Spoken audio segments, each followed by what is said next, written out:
വെടിനിർത്തൽ കരാർ ലംഘിക്കുന്ന ഇസ്രായേൽ ഗസയിൽ നടത്തിയ വെടിവെപ്പിൽ പരിക്കേറ്റ 2 പേർ കൂടി കൊല്ലപ്പെട്ടു. 5 ദിവസത്തിനിടെ 15 പേരെ ഇസ്രായേൽ സൈന്യം വെടിവെച്ചു കൊന്നെന്ന് UN സ്ഥിരീകരിച്ചു.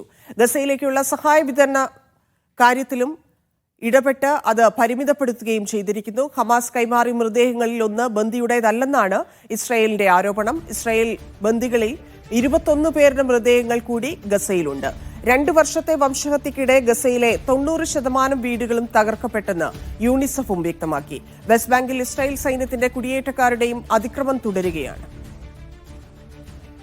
BK സുഹൈൽ ചേരുന്നുണ്ട്. സുഹൈൽ, ഈ വെടിനിർത്തൽ എന്ന് ആവർത്തിച്ച് പറയുമ്പോഴും പ്രഖ്യാപിക്കുമ്പോഴുമാണ് ഇപ്പോഴും ആക്രമണം തുടരുന്നത്. മാത്രവുമല്ല, ഏറ്റവും ആവശ്യമായിട്ട് ഗസയ്ക്ക് ആവശ്യമുണ്ടായിരുന്നത് വെള്ളവും ഭക്ഷണവുമായിരുന്നു, മരുന്നുകളുമായിരുന്നു.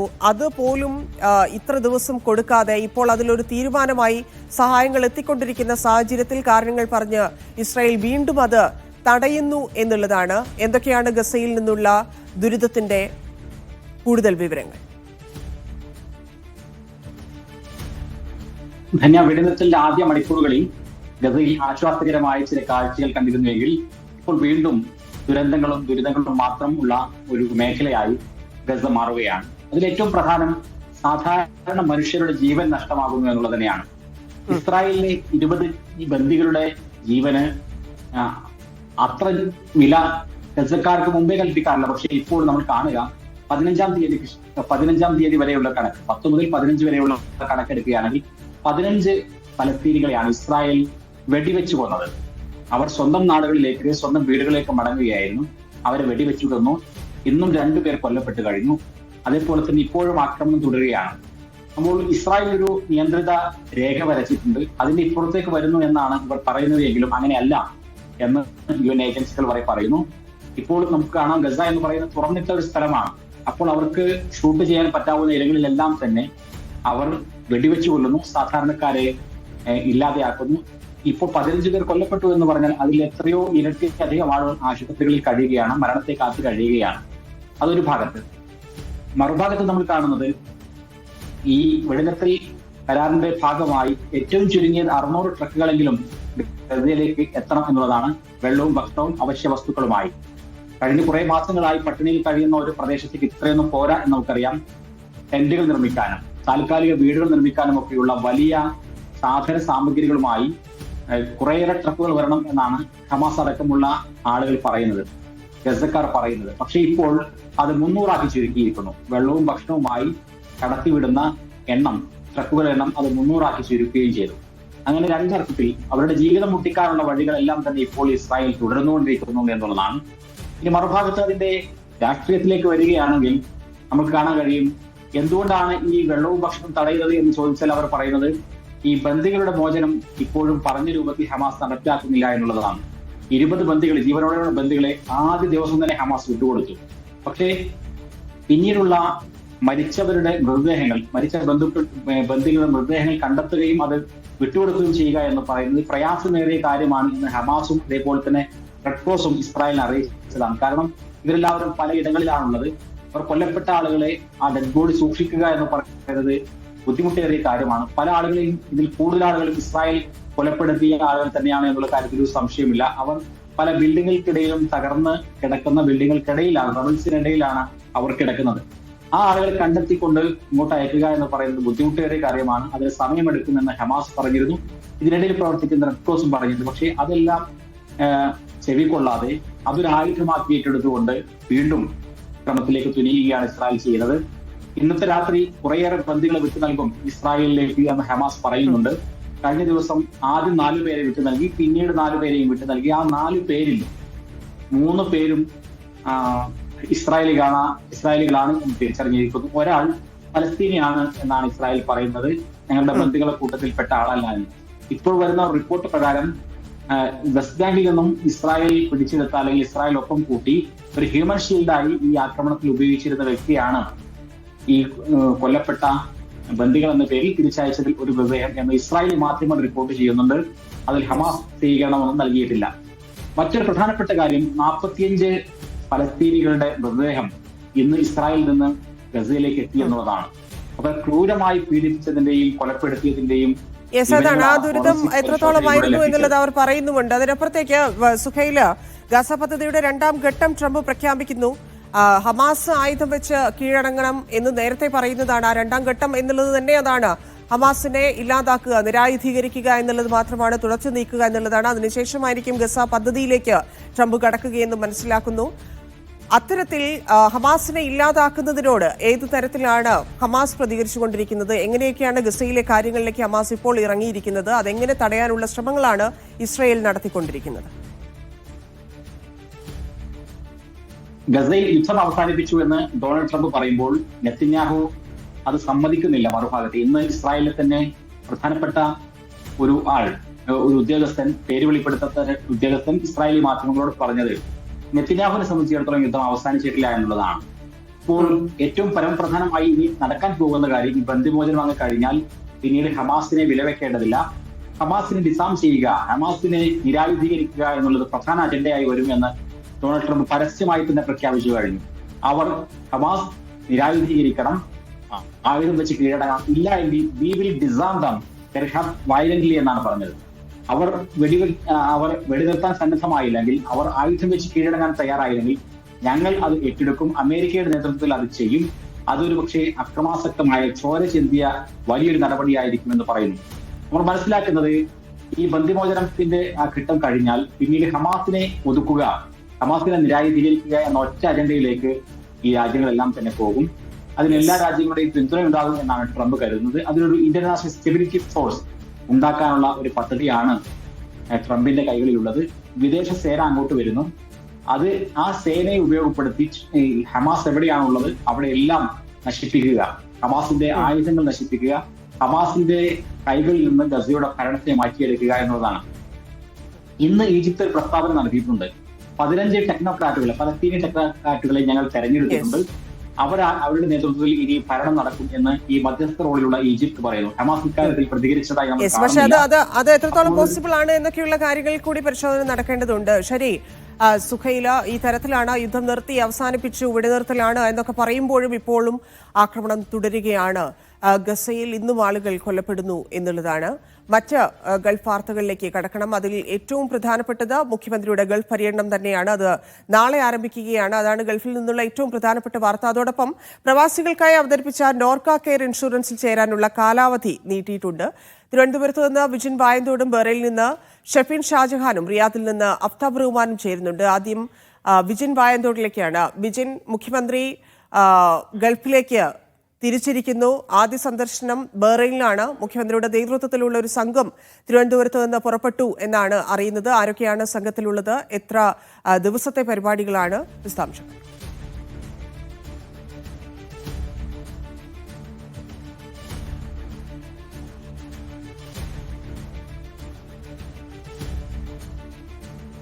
ഡിസംബർ 1 വരെ നീണ്ടു നിൽക്കുന്ന മുഖ്യമന്ത്രിയുടെ ഗൾഫ് പര്യടനത്തിന് തുടക്കം കുറിച്ചുകൊണ്ടാണ് ഇന്ന് ഇപ്പോൾ അല്പസമയം മുമ്പ് മുഖ്യമന്ത്രി തിരുവനന്തപുരം അന്താരാഷ്ട്ര വിമാനത്താവളത്തിൽ നിന്നും യാത്ര തിരിച്ചത്. Bahrain, Saudi, Oman, Qatar, Kuwait, UAE എന്നീ രാഷ്ട്രങ്ങളിലാണ് മുഖ്യമന്ത്രി ഡിസംബർ 1 വരെ വിവിധ ഘട്ടങ്ങളിലായി സന്ദർശനം നടത്തുകയും അവിടെയുള്ള പലതരത്തിലുള്ള പരിപാടികളിൽ പങ്കെടുക്കുകയും ചെയ്യുക. മലയാളം മിഷന്റെ പരിപാടികളുമായി ബന്ധപ്പെട്ടാണ് മുഖ്യമന്ത്രിക്ക് കേന്ദ്ര ആഭ്യന്തര മന്ത്രാലയം അതിന്റെ രാഷ്ട്രീയ അനുമതി ഒക്കെ നൽകുകയും ചെയ്തിട്ടുള്ളത്. ആദ്യ പര്യടനം 17 ബഹ്റിനിലെ ഒമാനിലാണ് നടക്കുക. കേരള സമാജം ഹാളിൽ നടക്കുന്ന പരിപാടിയിൽ മന്ത്രി സജി ചെറിയാൻ, ഒപ്പം തന്നെ Norka Roots vice chairman MA Yusuff Ali, chief secretary A Jayathilak ഉൾപ്പെടെയുള്ളവർ ആ പരിപാടിയിൽ പങ്കെടുക്കുന്നുണ്ട്. സൗദിയിലെ ദമാം, ജിദ്ദ, റിയാദ് എന്നിവിടങ്ങളിലാണ് മുഖ്യമന്ത്രിയുടെ രണ്ടാമത്തെ സന്ദർശനങ്ങൾ നടക്കുന്നത്. പക്ഷേ സൗദിയിലെ സന്ദർശനത്തിനായി, പര്യടനത്തിനായുള്ള അനുമതി കേന്ദ്ര ആഭ്യന്തര മന്ത്രാലയം ഇതുവരെയും നൽകിയിട്ടില്ല. അതുമാത്രമാണ് കേന്ദ്ര ആഭ്യന്തര മന്ത്രാലയം തടഞ്ഞു വെച്ചിരിക്കുന്നത് മുഖ്യമന്ത്രിയുടെ പരിപാടിക്കായിട്ടുള്ള അനുമതി എന്ന് പറയുന്നത്. ഒപ്പം ആദ്യ പര്യടനം പൂർത്തിയാക്കി 19-ാം തീയതിയാണ് മുഖ്യമന്ത്രി തിരികെ കൊച്ചിയിലെത്തുക. 22-നാണ് പിന്നീട് മുഖ്യമന്ത്രി യാത്ര തിരിക്കുക. 24-ന് മസ്കറ്റ്, ഒപ്പം തന്നെ 25-ന് സലാല, 26-ന് കൊച്ചിയിലേക്ക് പിന്നീട് തിരിച്ചെത്തും. 25-നുള്ള പര്യടനം സലാലയിൽ പൂർത്തിയാക്കിയാണ് 25-ന് മുഖ്യമന്ത്രി തിരിച്ചെത്തുക. പിന്നീട് 29-നാണ് ഖത്തറിൽ മുഖ്യമന്ത്രിയുടെ പരിപാടി. ഒപ്പം തന്നെ നവംബർ 7-ന് കുവൈറ്റിലും അത് കഴിഞ്ഞ് ഡിസംബർ 1-ന് ദുബൈയിലുമായിട്ടാണ് മുഖ്യമന്ത്രിയുടെ പരിപാടികൾ ഇപ്പോൾ ഇപ്പോൾ നേരത്തെ ചാർട്ട് ചെയ്ത പ്രകാരം തന്നെ മുന്നോട്ട് പോകാൻ പോകുന്നത്. പക്ഷേ അതിൽ ഒരു പ്രധാനമായും കേന്ദ്ര സർക്കാർ കുവൈത്തിലെയും ഒപ്പം തന്നെ മറ്റ് സ്ഥലങ്ങളിലെയും ഒക്കെ പര്യടനത്തിന് അനുമതി നൽകിയിട്ടുണ്ടെങ്കിലും സൗദിയിലെ പരിപാടിക്കാണ് നിലവിൽ അനുമതി നൽകാത്തത്. പക്ഷേ മുഖ്യമന്ത്രി തന്നെ വ്യക്തമാക്കിയത് ഈ സൗദിയിലെ പരിപാടികൾക്ക് ഉള്ള അനുമതിയും ലഭിക്കുമെന്നാണ് പ്രതീക്ഷിക്കുന്നത് എന്നുള്ളതാണ്. നേരത്തെ തന്നെ മുഖ്യമന്ത്രിയുടെ പരിപാടിക്ക് പൂർണ്ണമായും അനുമതി നിഷേധിച്ചു എന്നുള്ള തരത്തിലുള്ള വിവരങ്ങൾ ഒക്കെ പുറത്തു വന്നിരുന്നു. പക്ഷേ അത്തരത്തിലുള്ള ഒരു ആ സമയത്ത് തന്നെ മുഖ്യമന്ത്രിയോട് ഇക്കാര്യത്തിലുള്ള ഒരു വിശദീകരണം ചോദിച്ചപ്പോൾ അങ്ങനെ യാത്ര റദ്ദാക്കുന്നതുമായി ബന്ധപ്പെട്ട ഏതെങ്കിലും തരത്തിലുള്ള കാര്യങ്ങളുണ്ടോ എന്ന കാര്യത്തിലൊക്കെ മാധ്യമപ്രവർത്തകർ തന്നെ അദ്ദേഹത്തോട് ചോദ്യങ്ങൾ ചോദിച്ചപ്പോൾ എല്ലാ രാഷ്ട്രങ്ങളിലേക്കും സന്ദർശനത്തിനുള്ള പര്യടനത്തിനുള്ള അനുമതി ലഭിക്കും എന്നുള്ളതാണ് മുഖ്യമന്ത്രി അന്ന് ഡൽഹിയിൽ മറുപടി നൽകിയത്. നേരത്തെ ആഭ്യന്തരമന്ത്രി അമിത്ഷായുമൊക്കെയായി മുഖ്യമന്ത്രി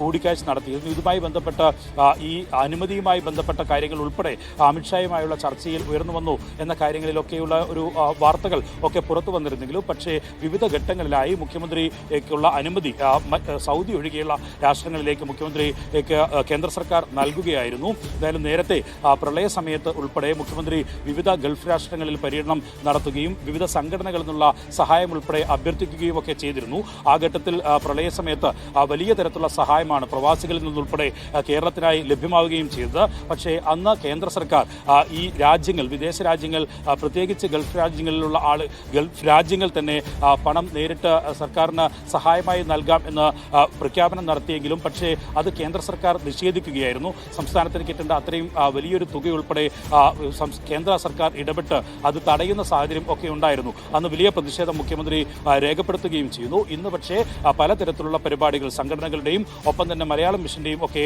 പരിപാടിക്കായിട്ടാണ് മുഖ്യമന്ത്രി ഇന്ന് അല്പസമയം മുമ്പ് തിരുവനന്തപുരത്തെ അന്താരാഷ്ട്ര വിമാനത്താവളത്തിൽ നിന്നും യാത്ര തിരിച്ചിരിക്കുന്നത്.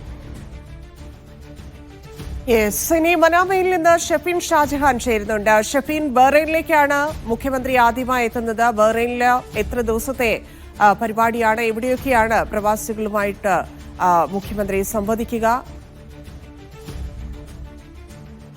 ഹലോ, ഇതന്നെ രാത്രി പുലർച്ചെ 12 മണിയോടുകൂടി മുഖ്യമന്ത്രി ബഹ്റൈനിലെത്തുമെന്നാണ് നമുക്ക് ലഭിക്കുന്ന വിവരം. നാളെ പരിപാടി നിശ്ചയിച്ചിരിക്കുന്നത് ഒക്ടോബർ 17. നാളെ മുഖ്യമന്ത്രി ബഹ്റൈനിലെത്തി വിശ്രമിക്കുകയായിരിക്കും. 17-ാം തീയതിയാണ് ഔദ്യോഗിക പരിപാടി നിശ്ചയിച്ചിരിക്കുന്നത്. അന്നേ ദിവസം ആഗോള പ്രവാസി സംഗമം എന്ന പേരിലാണ് ഇവിടെ പരിപാടി നടത്തുന്നത്. ലോക കേരള സഭ, മലയാളം മിഷൻ എന്നിവർ സംയുക്തമായി ചേർന്നിട്ടാണ് പരിപാടി സംഘടിപ്പിക്കുന്നത്. അന്നേ ദിവസം ശരി ഷഫീൻ. മുഖ്യമന്ത്രി പിണറായി വിജയന്റെ GCC സന്ദർശനം പ്രവാസി മലയാളികളുടെ യഥാർത്ഥ പ്രശ്നങ്ങൾ ഗൌരവത്തോടെ പരിഗണിക്കാൻ വേണ്ടിയാകണമെന്ന് മുസ്ലിം ലീഗ് ദേശീയ വൈസ് പ്രസിഡന്റും പ്രവാസി വ്യവസായിയുമായ കെ സൈനുലാബുദ്ദീൻ.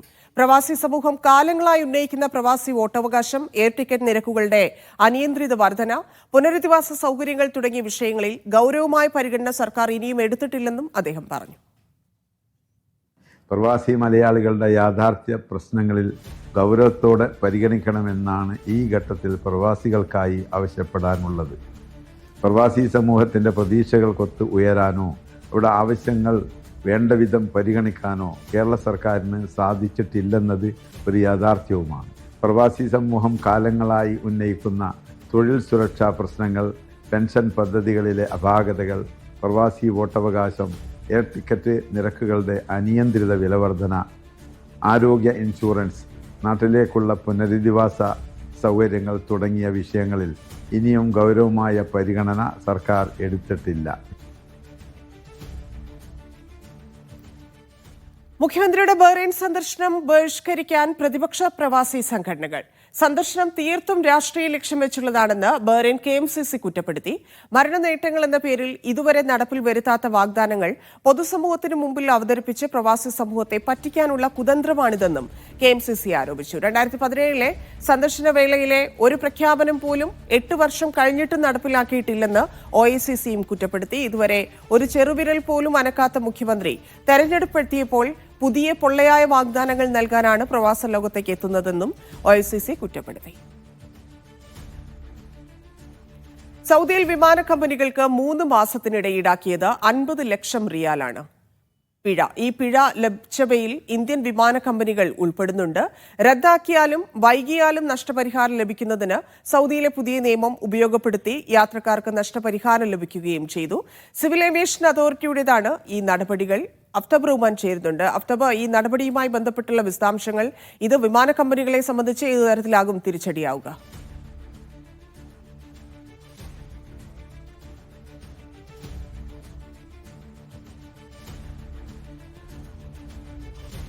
സൗദിയിലെ സിവിൽ ഏവിയേഷൻ അതോറിറ്റിയാണ് ഇപ്പോൾ വിമാന കമ്പനികൾക്ക് ഈടാക്കിയ പിഴ സംബന്ധിച്ചുള്ള വിവരങ്ങൾ പുറത്തുവിട്ടിട്ടുള്ളത്. കഴിഞ്ഞ 3 മാസത്തിന് ഏതാണ്ട് 49.5 ലക്ഷത്തോളം റിയാലാണ് പിഴ ഇനത്തിൽ ഈടാക്കിയിട്ടുള്ളത്. ഇതിന്റെ ഒരു കാര്യം എന്ന് പറയുന്നത്, സൗദി അറേബ്യയിലേക്ക് സാധാരണഗതിയിൽ വിമാനങ്ങൾ വൈകുകയോ അല്ലെങ്കിൽ റദ്ദാക്കുകയോ ചെയ്യുന്ന സാഹചര്യത്തിൽ അത് ഏത് വിമാനമാകട്ടെ, സൗദിയിൽ വന്നു പോകുന്ന ഏത് വിമാനത്തിനു മേലും ഈ തരത്തിൽ പിഴ ചുമത്തുവാൻ സാധിക്കും. എന്ന് മാത്രമല്ല, യാത്രക്കാർക്കും നഷ്ടപരിഹാരം ലഭിക്കുവാനുള്ള വകുപ്പ് സൗദിയുടെ പുതിയ സിവിൽ ഏവിയേഷൻ നിയമത്തിലുണ്ട്. ഈ ഭാഗം അല്ലെങ്കിൽ ഈ നിയമത്തിന്റെ ഈ വകുപ്പ് ഉപയോഗപ്പെടുത്തിക്കൊണ്ട് നിരവധി മലയാളികൾ തന്നെയും ഇതിനകം തന്നെ നഷ്ടപരിഹാരം ഈ തരത്തിൽ വാങ്ങിയിട്ടുണ്ട്. അതിൽ പ്രധാനമായും പറയുന്നത്, വിമാനം വൈകുക, അതായത് 3 മണിക്കൂറിലേറെ വിമാനം വൈകുക അല്ലെങ്കിൽ റദ്ദാക്കുക, ഈ സാഹചര്യത്തിൽ വിമാന കമ്പനികൾ ആ ടിക്കറ്റിന്റെ തുകക്ക് തുല്യമായിട്ടുള്ള വൗച്ചർ നൽകുകയോ അല്ലെങ്കിൽ പണം നൽകുകയോ തന്നെ ചെയ്യണം. എന്ന് മാത്രവുമല്ല, മറ്റൊരു പ്രധാനപ്പെട്ട കാര്യം എന്ന് പറയുന്നത്, ഇങ്ങനെ നൽകിയാൽ പോലും അതിന്റെ ഇരട്ടിയോളം നഷ്ടപരിഹാരമായിട്ട് നൽകേണ്ടി വരും. ഒരു ഉദാഹരണത്തിന് 1000 റിയാലിനാണ് ഒരാൾ ടിക്കറ്റ് എടുത്തതെന്ന് കരുതുക. അങ്ങനെയെങ്കിൽ നഷ്ടപരിഹാരം ഉൾപ്പെടെ വിമാനം റദ്ദാക്കുന്ന സാഹചര്യം ഉണ്ടായാൽ ഏതാണ്ട് 2500 റിയാൽ ഒരു വ്യക്തിക്ക് നഷ്ടപരിഹാരമായി സൗദിയിലെ നിയമം അനുസരിച്ച് ലഭിക്കും. ഈ തരത്തിൽ സൗദികളും വിദേശികളുമായ ആളുകൾ ഇതിനകം നഷ്ടപരിഹാരം വാങ്ങിയ തുക കൂടി ഉൾപ്പെടുത്തിയതാണ് ഈ 3 മാസത്തിനിടയിൽ ഈടാക്കിയ 50 ലക്ഷത്തോളം റിയാൽ എന്ന് പറയുന്നത്. പ്രത്യേകിച്ച് ഇന്ത്യയിൽ നിന്നുള്ള നിരവധി വിമാന കമ്പനികൾ ഈ സമാനമായ രീതിയിൽ തന്നെ യാത്രക്കാരെ ബുദ്ധിമുട്ടാകുന്ന തരത്തിൽ പല സമയങ്ങളിലും അവർക്ക് തോന്നിയ വിധത്തിൽ പലപ്പോഴും വിമാനം റദ്ദാക്കുകയോ അല്ലെങ്കിൽ വൈകിപ്പിക്കുകയോ ചെയ്യാറുണ്ട്. ഇതിൽ പല ടെക്നിക്കൽ സാങ്കേതികമായ കാര്യങ്ങൾ പറയുമെങ്കിലും പലപ്പോഴും അവർ തമ്മിലുള്ള ആഭ്യന്തരമായിട്ട് അവരുടെ തർക്കങ്ങൾ പോലും വിമാനം വൈകുന്നതിന് കാരണമാകാറുണ്ട്. ഇതിനെല്ലാം തന്നെ സൗദി അറേബ്യയിലെ പുതിയ നിയമം അനുസരിച്ച് നഷ്ടപരിഹാരമുണ്ട്. അത് ഉപയോഗപ്പെടുത്തിയതാണ് ഇത്രയധികം തുക പിഴയായിട്ട് വരുവാനുള്ള കാരണം.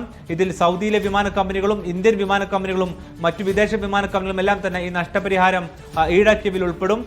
ഇതിന്റെ നടപടിക്രമങ്ങൾ വളരെ ലളിതമാണ്. നേരത്തെ സിവിൽ ഏവിയേഷൻ മന്ത്രാലയം അറിയിച്ചതാണ്. വിമാന കമ്പനിയിൽ നിന്നും കംപ്ലയിന്റ് നമ്പർ വാങ്ങുക, അതിനുശേഷം പരിഹാരം ഉണ്ടായില്ലെങ്കിൽ സിവിൽ ഏവിയേഷൻ അതോറിറ്റിയെ സമീപിച്ചാൽ അവർ നഷ്ടപരിഹാരം വിമാന കമ്പനിയിൽ നിന്നും വാങ്ങി നൽകുന്നതുമാണ്. ഇതാണ് ഇതിനൊരു രീതി. ഈ തരത്തിലാണ് ഇത്രയധികം ആളുകൾ നഷ്ടപരിഹാരം. വിമാന കമ്പനികൾക്ക് അത്തരത്തിൽ തീരുമാനങ്ങൾ എടുക്കുകയാണെങ്കിൽ അത് വലിയ പിഴ ഒടുക്കേണ്ടി വരും എന്നുള്ളതാണ്. യാത്രക്കാരെ സംബന്ധിച്ച് ഇതിൽ വലിയ ആശ്വാസമുണ്ട്. കാരണം വലിയ പണം നൽകി ടിക്കറ്റ് എടുക്കുന്ന ആളുകൾക്ക് മറ്റ് അസൗകര്യങ്ങൾ ഉണ്ടെങ്കിൽ അത് ക്യാൻസൽ ചെയ്യാനുള്ള ഒരു ഓപ്ഷൻ അവിടെ വരുന്നു എന്നുള്ളതാണ് സൗദിയുടെ ഈ തീരുമാനം കൊണ്ടുണ്ടാവുന്നത്. എയർ ഇന്ത്യ എക്സ്പ്രസ് റദ്ദാക്കിയ 2 സർവീസുകൾ പുനഃസ്ഥാപിക്കുകയാണ്. തിരുവനന്തപുരത്ത് നിന്ന് ദുബൈയിലേക്കും അബുദാബിയിലേക്കുമുള്ള വിമാന സർവീസുകളാണ് പുനരാരംഭിക്കുന്നത്. എയർ ഇന്ത്യ എക്സ്പ്രസ് സർവീസുകൾ വ്യാപകമായി നിർത്തലാക്കുന്നുവെന്ന് മീഡിയ വൺ റിപ്പോർട്ട് ചെയ്തിരുന്നു. Media One impact.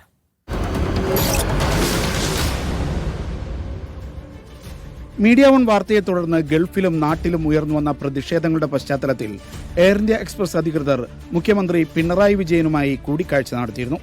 സർവീസുകളിൽ ചിലത് പുനഃസ്ഥാപിക്കുമെന്ന് ഉറപ്പു നൽകി. ഇതിന് പിന്നാലെയാണ് തിരുവനന്തപുരം ദുബായ്, തിരുവനന്തപുരം അബുദാബി സർവീസുകൾ വീണ്ടും ആരംഭിക്കുമെന്ന പ്രഖ്യാപനമുണ്ടായത്. ഈ മാസം 28 മുതൽ ആരംഭിക്കുന്ന ശീതകാല ഷെഡ്യൂളിൽ തന്നെ തിരുവനന്തപുരം ദുബായ് സർവീസുകൾ പുനഃസ്ഥാപിക്കും. ഒക്ടോബർ 28 മുതൽ ചൊവ്വാഴ്ചകളിലെ തിരുവനന്തപുരം ദുബായ് സർവീസ് പുനരാരംഭിക്കും. രാത്രി 1:50 പുറപ്പെടുന്ന വിമാനം പുലർച്ചെ 4:35 ദുബൈയിലെത്തും. തിരിച്ച് രാവിലെ 6:05 പുറപ്പെട്ട് 11:50 തിരുവനന്തപുരത്തെത്തും. ഒക്ടോബർ 30 മുതൽ വ്യാഴം ശനി ദിവസങ്ങളിലെ സർവീസ് ആരംഭിക്കും. വൈകുന്നേരം 6:20 പുറപ്പെടുന്ന ഈ വിമാനം രാത്രി 9:05 ദുബൈയിലെത്തും. തിരിച്ച് 10:05 പുറപ്പെട്ട് പുലർച്ചെ 3:05 തിരുവനന്തപുരത്തെത്തും. സർവീസ് നിലച്ച് 5 ആഴ്ച പിന്നിട്ടാകും തിരുവനന്തപുരം അബുദാബി വിമാനം ഡിസംബർ 3 മുതൽ സർവീസ് പുനരാരംഭിക്കുക. ബുധൻ, വെള്ളി, ഞായർ ദിവസങ്ങളിലായി ആഴ്ചയിൽ 3 ദിവസമായിരിക്കും സർവീസ്. രാത്രി 7:55 പുറപ്പെടുന്ന വിമാനം രാത്രി 10:55 അബുദാബിയിലെത്തും. തിരിച്ച് രാത്രി 11:55 പുറപ്പെട്ട് പുലർച്ചെ 5:55 തിരുവനന്തപുരത്തെത്തും. Shino Shamsuddin, Media One, Dubai. പ്രവാസികളുടെ നോർക്ക കെയർ ഇൻഷുറൻസിൽ ചേരാനുള്ള കാലാവധി നീട്ടി. ഒക്ടോബർ 30 വരെയാണ് നീട്ടിയത്. പദ്ധതിക്ക് മികച്ച പ്രതികരണമാണ് ലഭിക്കുന്നതെന്ന് നോർക്ക സിഇഒ മീഡിയ വണ്ണോട് പറഞ്ഞു. ഇതുവരെ 27,000-ലധികം പ്രവാസികൾ ഇൻഷുറൻസ് പരിരക്ഷയെടുത്തു. പ്രവാസികളുടെ അഭ്യർത്ഥന മാനിച്ചാണ് ചേരാനുള്ള കാലാവധി നീട്ടി നൽകിയതെന്നും സിഇഒ അജിത് കൊളശ്ശേരി വ്യക്തമാക്കി. 5 ലക്ഷം രൂപയുടെ ആരോഗ്യ ഇൻഷുറൻസും 10 ലക്ഷം രൂപയുടെ അപകട ഇൻഷുറൻസുമാണ് പദ്ധതിയിലുള്ളത്. ലോകമെങ്ങുമുള്ള മലയാളി പ്രവാസികൾക്ക് അവരുടെ കുടുംബാംഗങ്ങൾക്കും സമഗ്ര ആരോഗ്യ അപകട കവറേജാണ് ഈ പദ്ധതി വിഭാവനം ചെയ്യുന്നത്. ഈ പദ്ധതിയുടെ കീഴിൽ ചികിത്സ ലഭ്യമാകുന്നത് ഇന്ത്യയിലാണ്. 5 ലക്ഷം രൂപയുടെ ആരോഗ്യ ഇൻഷുറൻസ് ഇൻഷുറൻസും 10 ലക്ഷം രൂപയുടെ അപകട ഇൻഷുറൻസ് കവറേജുമാണ് ഈ പദ്ധതിയിൽ ഉള്ളത്. ഈ പദ്ധതിക്ക് ലഭിച്ച വലിയൊരു റെസ്പോൺസ് പരിഗണിച്ചുകൊണ്ട് തന്നെ ഈ പദ്ധതിയുടെ കാലാവധി ഈ മാസം 30-ാം തീയതി വരെ നീട്ടിയിട്ടുണ്ട്. എൻറോൾ ചെയ്യാനുള്ള കാലാവധി പുതുക്കി കൊടുത്തിട്ടുണ്ട്. ഇന്ത്യക്ക് അകത്ത് താമസിക്കുകയും ജോലി ചെയ്യുന്ന പ്രവാസി മലയാളികളും ഇന്ത്യക്ക് പുറത്ത് വിവിധ രാജ്യങ്ങളിൽ ജോലി ചെയ്യുന്ന പ്രവാസി മലയാളികളും ഉൾപ്പെടും. അപ്പം ഇത് 2 വിഭാഗത്തിലുള്ളവർക്കും അവതരിപ്പിക്കുന്ന അവർക്ക് 2 പേർക്കും ഒരേപോലെ ഉപകാരമുള്ള ഒരു പദ്ധതിയായിട്ടാണ് ഈ ആരോഗ്യ അപകട ഇൻഷുറൻസ് പദ്ധതി അവതരിപ്പിച്ചിരിക്കുന്നത്. മറ്റ് പോളിസികളുമായി താരതമ്യേന വളരെ കുറഞ്ഞ പ്രീമിയമാണ് ഈ പദ്ധതിയുടെ ഭാഗമായിട്ട് നോർക്ക അവതരിപ്പിച്ചിരിക്കുന്നത്. സൗദി അറേബ്യ പുതിയ നികുതി ഏർപ്പെടുത്താൻ ഉദ്ദേശിക്കുന്നില്ലെന്ന് ധനകാര്യമന്ത്രി മുഹമ്മദ് അൽ ജദ്ആൻ. ബജറ്റിൽ അടുത്ത വർഷവും കമ്മി രേഖപ്പെടുത്തും. വൻതോതിൽ ചെലവ് വർദ്ധിച്ചതാണ് പ്രധാന കാരണം. സ്പോർട്സ് വിനോദ മേഖലയിലേക്കാണ് സൗദി കൂടുതലായി പണം ചെലവഴിക്കുന്നത്. അടുത്ത വർഷത്തെ സൗദിയുടെ ബജറ്റ് സാധ്യതയും ചെലവ് വരുന്ന മേഖലകളും പരിശോധിക്കുകയാണ്. അജി കുഞ്ഞുമോൻ ചേരുന്നുണ്ട്. അജി, എങ്ങനെയൊക്കെയാണ് ഇത് കണക്കാക്കിയിരിക്കുന്നത്? ഏത് തരത്തിലായിരിക്കും ഈ കമ്മിയുടെ വിവരങ്ങൾ, ഒപ്പം തന്നെ എങ്ങനെ ചെലവഴിക്കാമെന്നൊക്കെയുള്ള തീരുമാനത്തിലേക്കാണ് സൗദി എത്തിയിരിക്കുന്നത്? Good evening. സൗദി അറേബ്യയുടെ ധനകാര്യ മന്ത്രാലയം പുറത്തുവിട്ട പ്രീ ബജറ്റ് സ്റ്റേറ്റ്മെന്റ് നമുക്ക് പരിശോധിക്കാം. അത് എങ്ങനെയാണ് എന്ന് ഗ്രാഫിക്സിലൂടെ തന്നെ നമുക്ക് മനസ്സിലാക്കാം. സൗദി ബജറ്റ് 2026 ഇങ്ങനെയാണ്. നമുക്കൊരു പ്രതീക്ഷയാണ് നമുക്ക് ആദ്യം തന്നെ നോക്കുന്നത്.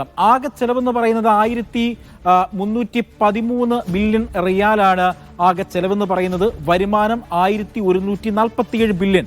അതായത് ബജറ്റ് കമ്മി എന്ന് പറയുന്നത് 166 ബില്യൺ വരും. ഇത് GDP-യുടെ 3.3% വരിക.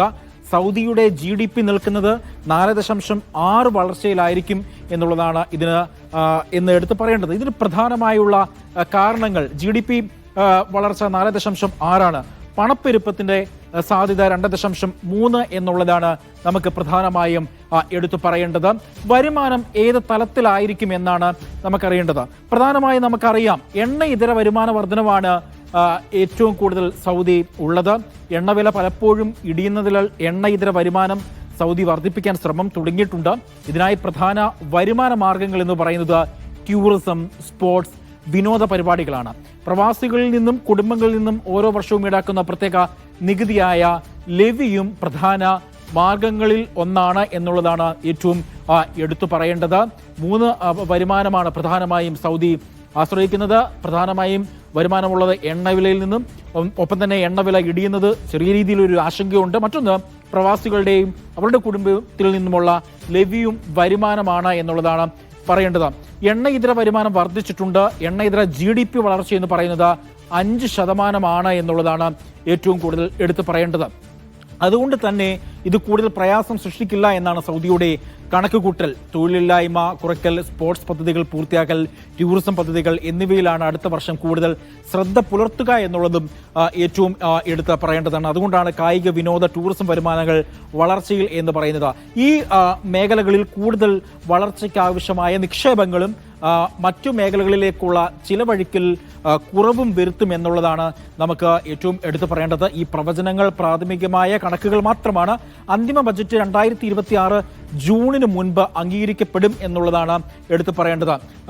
ഏറ്റവും കൂടുതൽ പറയേണ്ട മറ്റൊന്ന്, ഈ വർഷവും ചെലവ് വർദ്ധിക്കാനുള്ള സാധ്യതകൾ ഉണ്ട് എന്നുള്ളതാണ് എടുത്തു പറയേണ്ടത്. കൂടുതൽ സ്റ്റേഡിയങ്ങൾ, എന്തുകൊണ്ടാണ് ചെലവ് വർദ്ധിക്കാനുള്ള സാധ്യത? അതായത് കൂടുതൽ സ്റ്റേഡിയങ്ങളുടെ നിർമ്മാണം, സൗദിയെ സംബന്ധിച്ചിടത്തോളം കായിക മേഖലകളിൽ സൗദി നൽകുന്ന സംഭാവനകൾ അത്രത്തോളം വിലപ്പെട്ടതാണ്. നമുക്കറിയാം, ലോകകപ്പ് യോഗ്യതാ മത്സരത്തിലടക്കം സൗദി തിരഞ്ഞെടുക്കപ്പെട്ടു. അപ്പോൾ അത്തരത്തിൽ ലോകോത്തര നിലവാരത്തിലുമുള്ള സ്റ്റേഡിയങ്ങൾ നവീകരിക്കണം, സ്റ്റേഡിയങ്ങൾ പണിയണം, അതിനുവേണ്ട ഗുണമേന്മയുള്ള മറ്റ് ഇൻഫ്രാസ്ട്രക്ചർ എല്ലാം തന്നെ ഒരുക്കണം. അപ്പോൾ അതിനുവേണ്ടി കൂടുതൽ നിക്ഷേപങ്ങൾ ഈ മേഖലകളിലും നടത്താനുള്ള സാധ്യതകൾ ഉണ്ട് എന്നുള്ളതാണ് ഏറ്റവും എടുത്തു പറയേണ്ടത്. പുതിയതായിട്ടുള്ള നികുതി ഇളവുകളില്ല, അതായത് പുതിയ നികുതികൾ ഒന്നും തന്നെ ഉണ്ടാകില്ല എന്നുള്ളതാണ് ഏറ്റവും എടുത്തു പറയേണ്ടത്. ധനമന്ത്രി തന്നെ അത് വ്യക്തമാക്കിയിട്ടുണ്ട്. സൗദി ധനകാര്യ മന്ത്രാലയം ധനമന്ത്രി ഉൾപ്പെടെയുള്ളവർ അത് വ്യക്തമാക്കി. ഒരു മേഖലയിലും പുതിയ നികുതി ഇളവുണ്ടാകില്ല എന്നുള്ളത്. ഇതിലൊരു സ്ഥിരീകരണം കൂടിയാണ് ഇപ്പോൾ മന്ത്രിയും ഏതായാലും നൽകിയിരിക്കുന്നത്. ഏതായാലും 2026 ജൂണിൽ പുതിയ ബജറ്റ് പ്രാബല്യത്തിൽ വരും. അപ്പോൾ പ്രവാസികളടക്കം ഉറ്റുനോക്കുകയാണ് ഏതൊക്കെ തലത്തിലുള്ള ഇളവുകളാണ്, ഏതൊക്കെ മേഖലകളിലാണ് കൂടുതൽ നിക്ഷേപങ്ങൾ വരിക എന്നൊക്കെ തന്നെ കാത്തിരിക്കുകയാണ് തന്നെയാണ്. ശരി അജയ്. ഫിഫ ലോകകപ്പ് ഫുട്ബോളിലേക്ക് തുടർച്ചയായി 3-ാം തവണയും യോഗ്യത നേടിയ സന്തോഷത്തിലാണ് സൗദി അറേബ്യ. ഇറാഖുമായി നടന്ന മത്സരം സമനിലയിൽ പിരിഞ്ഞതോടെയാണ് സൗദിക്ക് വഴിയൊരുങ്ങിയത്. ലോകകപ്പിൽ 7-ാം തവണയാണ് സൗദി ഇറങ്ങുന്നത്.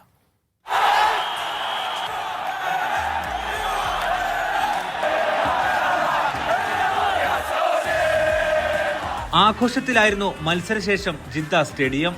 ഇന്നലെ രാത്രി ജിദ്ദയിൽ നടന്ന മത്സരത്തിൽ ഇറാഖിന്റെ മികച്ച പ്രതിരോധമാണ് ഗോൾ സാധ്യതകൾ സൗദിക്ക് മുന്നിൽ അടച്ചത്. എന്നാൽ മുൻ മത്സരത്തിൽ വിജയിച്ചതിനാൽ പോയിന്റ് അടിസ്ഥാനത്തിൽ സൗദി യോഗ്യത നേടുകയായിരുന്നു. ഇതോടെ ഇറാഖ് ലോകകപ്പിൽ നിന്നും പുറത്തായി.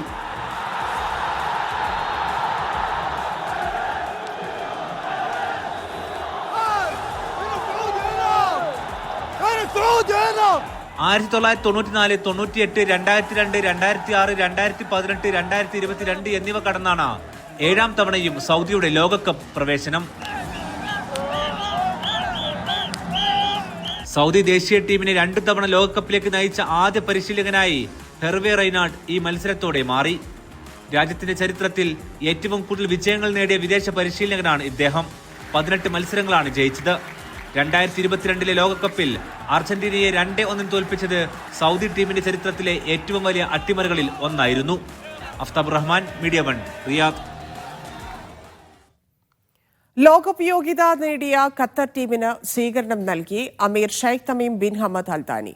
ലുസൈൽ കൊട്ടാരത്തിൽ വെച്ചായിരുന്നു താരങ്ങളുമായുള്ള കൂടിക്കാഴ്ച. ഡെപ്യൂട്ടി അമീർ Sheikh Abdullah bin Hamad Al Thani, Sheikh Jassim bin Hamad Al Thani തുടങ്ങിയവർ പങ്കെടുത്തു. ടീമിന്റെ പ്രകടനത്തിൽ സന്തോഷവും അഭിമാനവും ഉണ്ടെന്ന് എക്സിൽ പങ്കുവച്ചു. പ്രധാനമന്ത്രി മുഹമ്മദ് ബിൻ അബ്ദുറഹ്മാൻ ജാസിം അൽത്താനിയും ടീമിനെ അഭിനന്ദിച്ചു. സൗദിയിലെ ദമാമിൽ കൊല്ലപ്പെട്ട തിരുവനന്തപുരം ബാലരാമപുരം സ്വദേശി അഖിൽ അശോക് കുമാറിന്റെ മൃതദേഹം നാട്ടിലേക്ക് കൊണ്ടുപോയി. കഴിഞ്ഞ മാസമാണ് അഖിൽ ദുരൂഹ സാഹചര്യത്തിൽ കൊല്ലപ്പെട്ടത്. സ്വദേശി പൗരനുമായുണ്ടായ അടിപിടിക്കിടെ സ്റ്റെയർകേസിൽ നിന്ന് വീണാണ് മരിച്ചത്. അടിപിടിയുണ്ടായ ഫ്ളാറ്റിൽ അഖിൽ എന്തിനെത്തി എന്നതിൽ ഇപ്പോഴും ദുരൂഹത തുടരുകയാണ്. ദമാമിലെ വാദിയയിൽ വെച്ചാണ് കഴിഞ്ഞ മാസം അഖിൽ കൊല്ലപ്പെട്ടത്. തിരുവനന്തപുരം അത്തിയന്നൂർ ബാലരാമപുരം സ്വദേശിയാണ് അഖിൽ അശോകകുമാർ. വാദിയയിലെ ഒരു ഫ്ളാറ്റിൽ കോണിപ്പടികൾക്ക് താഴെ മരിച്ച നിലയിൽ കണ്ടെത്തുകയായിരുന്നു. കേസിൽ പ്രതിയായ സ്വദേശി പൗരനെ സംഭവ ദിവസം തന്നെ അറസ്റ്റ് ചെയ്തിരുന്നു. ശരിക്കും പറഞ്ഞാൽ നമ്മൾ നന്ദി പറയേണ്ടത് അതിൻ്റെ ദൃക്സാക്ഷിയായ ഒരു സുഡാൻ പൗരനെയാണ്. കാരണം അദ്ദേഹം അത് കൃത്യമായിട്ട് റിപ്പോർട്ട് ചെയ്തതിൻ്റെ പേരിൽ മാത്രമാണ് ഇതൊരു കൊലപാതകമാണെന്ന് തെളിയുകയും ആ പ്രതികളെയൊക്കെ അറസ്റ്റ് ചെയ്യാൻ കഴിഞ്ഞതും. ആ ഭാഗങ്ങളെല്ലാം പോലീസ് വളരെ ഭംഗിയായി തന്നെ നിർവഹിച്ചിട്ടുണ്ട്. അതിന് പ്രത്യേകിച്ച് അവരെ അഭിനന്ദിക്കണം. കൂടാതെ ഇതിൻ്റെ മറ്റ് നടപടിക്രമങ്ങളൊക്കെ പൂർത്തിയാക്കാൻ വേണ്ടി ഫാമിലി എന്നെ ഏൽപ്പിക്കുകയും കൃത്യമായ ചുമതല നിർവഹിച്ചുകൊണ്ട് നാളെ രാവിലെ എയർപോർട്ടിൽ സകല ചെലവുകളും സ്പോൺസറാണ് വഹിച്ചിട്ടുള്ളത്. സാധാരണ ഇത്തരം സന്ദർഭങ്ങളിലൊക്കെ പലപ്പോഴും പല സൗദിയോട് ഒഴിഞ്ഞു മാറാറുണ്ട്. നല്ല മനുഷ്യൻ അദ്ദേഹം അതിൻ്റെ മുഴുവൻ ചെലവും വഹിച്ചുകൊണ്ട് ഫാമിലിയെ വിളിച്ച് നേരിട്ട് ആശ്വസിപ്പിക്കുകയൊക്കെ ചെയ്തിട്ടുണ്ട്. അതിൻ്റെ നിയമ നടപടികളായിട്ട് മുന്നോട്ട് പോകാനായിട്ട് എന്ത് സഹായം വേണമെങ്കിലും പുള്ളി വാഗ്ദാനം ചെയ്തിട്ടുണ്ട്. AC ടെക്നീഷ്യനായ അഖിൽ 7 വർഷമായി ദമാമിലെ ഖത്തീഫിലായിരുന്നു ജോലി. സൗദിയിലുണ്ടായിരുന്ന ഭാര്യയും മാതാപിതാക്കളും മരണത്തിന് 2 ആഴ്ച മുമ്പാണ് നാട്ടിലേക്ക് മടങ്ങിയത്. നൌഷാദ് റിക്കോർ, മീഡിയ 1, ദമാം. സൗദിയിൽ സ്ത്രീ സംരംഭകരുടെ എണ്ണം വർദ്ധിച്ചതായി കണക്കുകൾ. വനിതകളുടെ ഉടമസ്ഥതയിൽ 60,000-ത്തിലധികം വാണിജ്യ സ്ഥാപനങ്ങളാണ് 3 മാസത്തിനിടെ മാത്രം രജിസ്റ്റർ ചെയ്തത്. സൗദി വാണിജ്യ മന്ത്രാലയത്തിന്റേതാണ് കണക്ക്. വർഷം മൂന്നാം പാദത്തിലെ അഥവാ ജൂലൈ മുതൽ സെപ്റ്റംബർ വരെയുള്ള കണക്കുകളാണ് പുറത്തുവിട്ടത്. ആകെ വാണിജ്യ രജിസ്ട്രേഷനുകളുടെ എണ്ണം 1,28,000 മുകളിലെത്തിയെന്നാണ് കണക്ക്. ഇതിൽ 49% രജിസ്ട്രേഷനുകളും വനിതകളുടെ ഉടമസ്ഥതയിലുള്ള സ്ഥാപനങ്ങളാണ്. 51% യുവാക്കളുടെ ഉടമസ്ഥതയിലുള്ള സ്ഥാപനങ്ങളാണെന്നും കണക്കിലുണ്ട്. ഏറ്റവും കൂടുതൽ രജിസ്ട്രേഷനുകൾ നടന്നത് റിയാദിലാണ്. 50,000 സ്ഥാപനങ്ങളാണ് തലസ്ഥാനത്ത് മാത്രം മൂന്നാം പാദത്തിൽ ആരംഭിച്ചത്. കിഴക്കൻ പ്രവിശ്യ, മക്ക, കസീം, അസീർ എന്നിവിടങ്ങളാണ് തൊട്ടുപിറകിൽ. Vishal Cherpulassery, Media 1, Riyadh. ശൈത്യകാലത്തെ വരവേൽക്കാൻ ഒമാൻ ഒരുങ്ങുന്നു. ഒക്ടോബർ മുതൽ ഡിസംബർ വരെയുള്ള കാലയളവിൽ രാജ്യത്ത് സാധാരണയുണ്ടാകാറുള്ള തണുപ്പ് അനുഭവപ്പെടില്ലെന്ന് civil aviation authority. November, December മാസങ്ങളിൽ മഴയിലും കുറവുണ്ടാകുമെന്ന് മുന്നറിയിപ്പ്. തലസ്ഥാന നഗരിയിൽ ഇപ്പോഴും ചൂടിന് കുറവൊന്നും സംഭവിച്ചിട്ടില്ല. ഒക്ടോബറിൽ പതിവിലും ചൂടുള്ള താപനിലയാണ് അനുഭവപ്പെടുന്നത്. കഴിഞ്ഞ വർഷം ഈ സമയത്ത് താപനിലയിൽ പ്രകടമായ മാറ്റം വന്ന് സുഖകരമായ കാലാവസ്ഥയിലേക്ക് നീങ്ങി തുടങ്ങിയിരുന്നു. ഈ വർഷം ശൈത്യകാലം ആരംഭിക്കുന്നത് വൈകാനിടയുണ്ട്. സാധാരണ പകൽ സമയത്തെ നേരിയ കാലാവസ്ഥ, തെളിഞ്ഞ നീലാകാശം, സീസണിന്റെ ആരംഭം അടയാളപ്പെടുന്ന തണുത്ത വൈകുന്നേരങ്ങൾ എന്നിവയ്ക്ക് പകരം രാജ്യത്തിന്റെ മിക്ക ഭാഗങ്ങളിലും താരതമ്യേന ചൂടുള്ള കാലാവസ്ഥയാണുള്ളത്. സാധാരണ സെപ്റ്റംബർ അവസാനത്തോടുകൂടി ചൂട് കുറയുകയും തണുപ്പ് ആരംഭിക്കുന്നതിന്റെ ലക്ഷണങ്ങൾ വരികയും ചെയ്യും. ഇതിപ്പോൾ ഒക്ടോബർ പകുതി പിന്നിട്ടിട്ടും ചൂട് തുടരുകയാണ്. അതുകൊണ്ട് തന്നെ തണുപ്പ് കാലം വൈകുമെന്നും അതോടൊപ്പം തന്നെ തണുപ്പിൻ്റെ കാഠിന്യം കുറയുമെന്നൊക്കെയാണ് കാലാവസ്ഥാ നിരീക്ഷകർ ഇതുവരെ പറഞ്ഞിട്ടുള്ളത്. സാധാരണ തണുപ്പാലം എന്ന് പറയുമ്പോൾ എല്ലാവർക്കും ഒരു പ്രതീക്ഷയുടെ കാലം കൂടിയാണ്. കൂടുതൽ പരിപാടികൾ നടക്കും, കൂടുതൽ ആളുകൾ പുറത്തിറങ്ങും, ബിസിനസ് നടക്കും. അതുപോലെ മസ്കറ്റ് നൈറ്റ് ഫെസ്റ്റിവൽ ഇതെല്ലാം വരുന്നത് തണുപ്പ് കാലത്താണ്. എന്നാൽ ഇത്തവണ പൊതുവെ ചൂടുണ്ടാകും എന്നുള്ളത് ഇനി എങ്ങനെയായിരിക്കും എന്നുള്ളത് കണ്ടറിയേണ്ടിയിരിക്കുന്നു. അതുപോലെ തന്നെ കഴിഞ്ഞ വർഷം തണുപ്പ് കുറച്ച് അധികം കാലം ഉണ്ടായിരുന്നു എന്നുള്ളതൊരു ആശ്വാസകരമാണ്. സീസണിലുടനീളം ശരാശരിയേക്കാൾ കൂടുതൽ ചൂട് അനുഭവപ്പെടുമെന്നാണ് പ്രവചനം. മിക്ക ഗവർണറുകളിലും സാധാരണ കിട്ടാറുള്ള മഴ ലഭിച്ചേക്കാമെങ്കിലും നവംബർ, ഡിസംബർ മാസങ്ങളിൽ മഴ ശരാശരിയേക്കാൾ താഴെയാകുമെന്നും അധികൃതർ മുന്നറിയിപ്പ് നൽകുന്നുണ്ട്.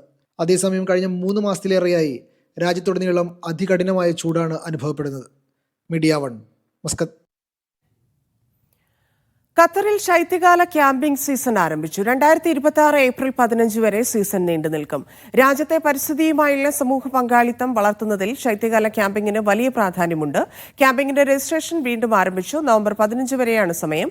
കഴിഞ്ഞ സീസണിൽ ആകെ 2860 ക്യാമ്പുകളാണ് ഉണ്ടായിരുന്നത്. ഇന്ത്യൻ പാസ്പോർട്ട് സേവനദാതാവായ BLS ഇന്റർനാഷണലിന് വിലക്ക് ഏർപ്പെടുത്തി വിദേശകാര്യ മന്ത്രാലയം.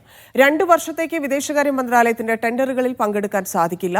കോടതി കേസുകളും ചില പരാതികളുടെ അടിസ്ഥാനത്തിലുമാണ് നടപടിയെന്നാണ് സൂചന. ഗൾഫ് അടക്കം 60 രാജ്യങ്ങളിൽ നിലവിൽ പാസ്പോർട്ട് വിസ സേവനങ്ങൾ പുറംജോലി കരാർ ഏറ്റെടുത്ത കമ്പനിയാണ് BLS ഇന്റർനാഷണൽ.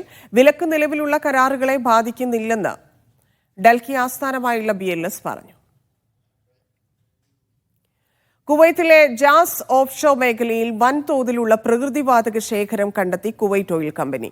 പ്രതിദിനം 29 ദശലക്ഷം ക്യൂബിക് അടി വാതകവും 5000 ബാരലിലധികം കണ്ടൻസേറ്റും ഉൽപാദന ശേഷിയുള്ളതായി പറയുന്നു പുതുതായി കണ്ടെത്തിയ എണ്ണപ്പാടം. ഏകദേശം 40 ചതുരശ്ര കിലോമീറ്റർ വിസ്തൃതിയിലുള്ള ഈ പ്രദേശത്ത് 1 ട്രില്യൺ ക്യൂബിക് അടി വാതക ശേഖരവും 120 ദശലക്ഷം ബാരലിലധികം കണ്ടൻസേറ്റും ഉണ്ടാകാമെന്നാണ് കണക്ക്. ദേശീയ ഊർജ്ജ സുരക്ഷ ഉറപ്പാക്കുന്നതിൽ KPCയുടെയും KOCയുടെയും പ്രധാന നാഴികക്കല്ലാണിതെന്ന് മന്ത്രി ഡോക്ടർ താരിഖ് അൽ റൂമി പറഞ്ഞു. ലോകത്തിലെ ഏറ്റവും നീളം കൂടിയ റൺവേകളിലൊന്നായി മാറാൻ കുവൈത്ത് അന്താരാഷ്ട്ര വിമാനത്താവളം. 4.58 കിലോമീറ്റർ നീളമുള്ള 3ാമത്തെ റൺവേയും ഏറ്റവും പുതിയ വാച്ച് ടവറും ഒക്ടോബർ 30-ന് പ്രവർത്തനം ആരംഭിക്കും. പുതിയ റൺവേ വിമാനത്താവളത്തിന്റെ പ്രവർത്തന ശേഷി ഗണ്യമായി വർദ്ധിപ്പിക്കുമെന്ന് അധികൃതർ അറിയിച്ചു. ഏറ്റവും പുതിയ നാവിഗേഷൻ സാങ്കേതിക വിദ്യകളാൽ സജ്ജീകരിച്ച വാച്ച് ടവർ പ്രതിവർഷം 6 ലക്ഷത്തോളം ലാൻഡിംഗ് ടേക്ക് ഓഫ് പ്രവർത്തനങ്ങൾ നിയന്ത്രിക്കാൻ സഹായകമാകും. പുതിയ സൗകര്യങ്ങൾ വ്യോമസുരക്ഷയും വരുമാനവുമെല്ലാം വർദ്ധിപ്പിക്കുമെന്നും അധികൃതർ വ്യക്തമാക്കി. കോഴിക്കോട് സൗഹൃദ കൂട്ടം സലാലയിൽ വിപുലമായ ഭക്ഷ്യമേള സംഘടിപ്പിച്ചു. ഇത്തിഹാദ് ക്ലബ് മൈതാനിയിൽ ഒരുക്കിയ മേള കോഴിക്കോടൻ വിഭവങ്ങൾ കൊണ്ട് ശ്രദ്ധേയമായി. KSK സലാല രുചിമേള സീസൺ 3 എന്ന പേരിലാണ് നഗരത്തിലെ ഇത്തിഹാദ് ക്ലബ് മൈതാനിയിൽ ഭക്ഷ്യമേള ഒരുക്കിയത്. കല്ലായി, പാളയം, വലിയങ്ങാടി, കുറ്റിച്ചിറ, മാനാഞ്ചിറ, മിഠായി തെരുവ് എന്നീ സ്റ്റാളുകളിലായി 200-ലധികം കോഴിക്കോടൻ വിഭവങ്ങളാണ് ഇവിടെ സംവിധാനിച്ചത്. കോൺസുറ റേജൻ ഡോക്ടർ K സനാതനൻ മേള ഉദ്ഘാടനം ചെയ്തു. KSK general secretary AP Karunan, Firoz Kuttiadi, Dasan MK, doctor Shaji P Sreedhar തുടങ്ങിയവർ സംബന്ധിച്ചു. പയ്യോളി ചിക്കൻ, മടക്കപ്പത്തിരി, കായ്പോള, ഇറാനിപ്പോള, കയ്യപ്പം, കുഞ്ഞിപ്പത്തിരി, ഉന്നക്കായ്, പഴംപൊരി, ബീഫ് കൊമ്പോ എന്നിവ മേളയിലെ ഇഷ്ടവിഭവങ്ങളായി. ജീവകാരുണ്യ പ്രവർത്തനങ്ങൾക്കായാണ് ഭക്ഷ്യമേള സംഘടിപ്പിച്ചത്. പ്രജിത് പയ്യോളി, മധു വടകര, ദീപക് എൻഎസ്, ഹാരിസ് തങ്ങൾ തുടങ്ങിയവർ നേതൃത്വം നൽകി. Media One, Salalah. ബഹ്റൈനിൽ മീഡിയ വൺ സംഘടിപ്പിക്കുന്ന സൂപ്പർ കപ്പ് സോക്കർ കാർണിവലിന്റെ ഭാഗമായുള്ള പായസ മത്സരത്തിൽ ഒരുക്കങ്ങൾ പുരോഗമിക്കുന്നതായി സംഘാടകർ അറിയിച്ചു. ബഹ്റൈനിൽ താമസിക്കുന്ന ആർക്കും പ്രായഭേദമന്യേ മത്സരത്തിൽ പങ്കെടുക്കാം. ലഭിക്കുന്ന എൻട്രികളിൽ നിന്ന് 30 എണ്ണമാണ് ഫൈനൽ റൗണ്ടിലേക്ക് പരിഗണിക്കുക. വെള്ളിയാഴ്ച സിഞ്ചിലുള്ള അൽ-അലി ക്ലബിൽ വെച്ചാണ് ഫൈനൽ മത്സരം നടക്കുക. ഗ്ലോബൽ വില്ലേജ് 30ാം സീസണിന്റെ ആദ്യ ദിനം തന്നെ ആയിരങ്ങളാണ് ഒഴുകിയെത്തിയത്. ഗംഭീര വെടിക്കെട്ടും ഡ്രോൺ ഷോയും ആദ്യ ദിവസത്തെ കാഴ്ചകൾ വർണ്ണാഭമാക്കി. 30ന്റെ മുഞ്ചിലാണ് ഇത്തവണ ഗ്ലോബൽ വില്ലേജ്. 30 രാജ്യങ്ങൾ, 30 വർഷം, 30 പവലിയനുകൾ. വേൾഡ് ഓഫ് പരേഡോടുകൂടിയാണ് എന്നത്തെയും പോലെ ഇത്തവണയും ഗ്ലോബൽ വില്ലേജിന്റെ തുടക്കം കുറിച്ചത്. ആളുകളെ സ്വാഗതം ചെയ്യാൻ ഡ്രോൺ ഷോയും ഉണ്ടായിരുന്നു.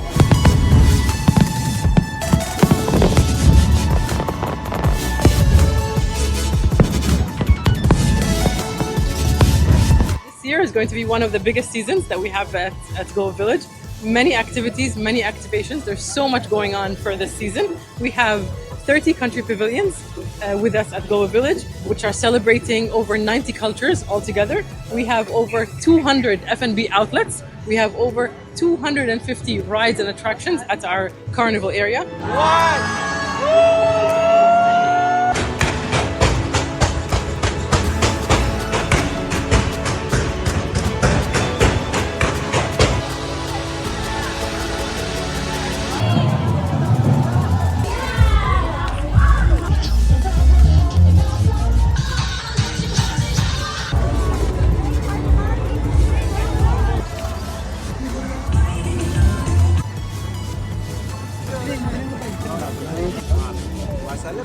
വളരെ സന്തോഷകരമായ വിസ്മയകരമായ കാഴ്ചയാണ്. വെടിക്കെട്ടും ഇതൊക്കെ ആയിട്ട് എല്ലാ സ്റ്റാളും നല്ല ഭംഗിയായിട്ട് ഇരിക്കുന്നുണ്ട് എല്ലാ രാജ്യങ്ങളിലും.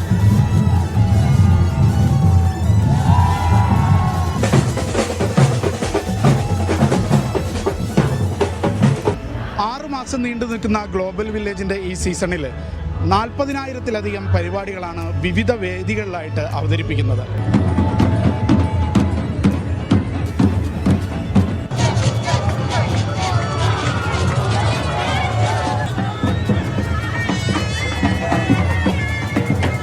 ഗ്ലോബൽ വില്ലേജിന്റെ ഇത്തവണത്തെ പ്രത്യേകതകളിലൊന്ന് ടിക്കറ്റ് എടുക്കുന്നവർക്ക് 1 കോടി ദിർഹം വരെ ഭാഗ്യസമ്മാനം നേടാൻ അവസരമുണ്ട് എന്നുള്ളതാണ്. ടിക്കറ്റ് എടുക്കുന്നവരുടെ പേര് എല്ലാ ദിവസവും പ്രധാന വേദിയായ ഈ സ്റ്റേജിൽ നറുക്കെടുക്കും. നറുക്കെടുപ്പിൽ വിജയിക്കുന്നവർക്ക് എല്ലാ ദിവസവും സമ്മാനങ്ങളുണ്ട്. അതിൽ ബമ്പർ സമ്മാനമായി നൽകുന്നത് 10 മില്യൺ ദിർഹമാണ്. ഈ വർഷമാണ് അത്തരമൊരു സമ്മാന പദ്ധതി ഗ്ലോബൽ വില്ലേജ് ഒരുക്കിയിട്ടുള്ളത്.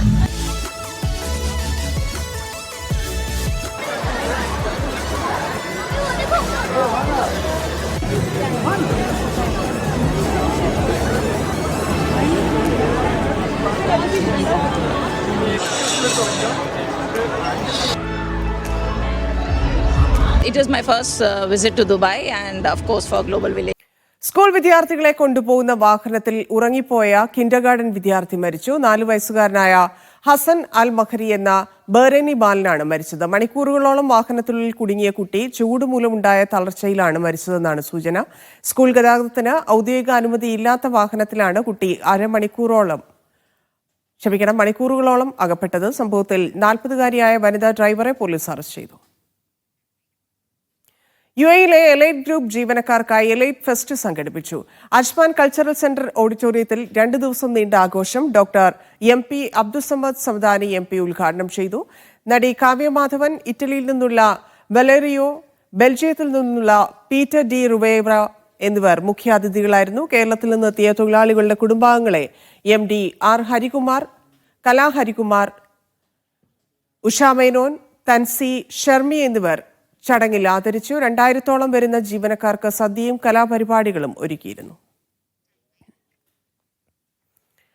പ്രവാസ ലോകത്തെ മാപ്പിള കലയുടെയും പൈതൃകത്തിന്റെയും വീണ്ടെടുപ്പിനായി KMCC സംഘടിപ്പിച്ച കാലിഫ് ശ്രദ്ധേയമായി.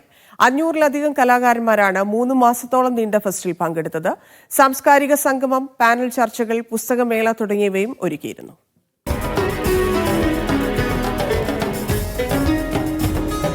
മലപ്പുറം ജില്ലാ KMCC ഒരുക്കിയ കാലിഫ് മാപ്പിളക്കലകളുടെ ഉത്സവമായിരുന്നു.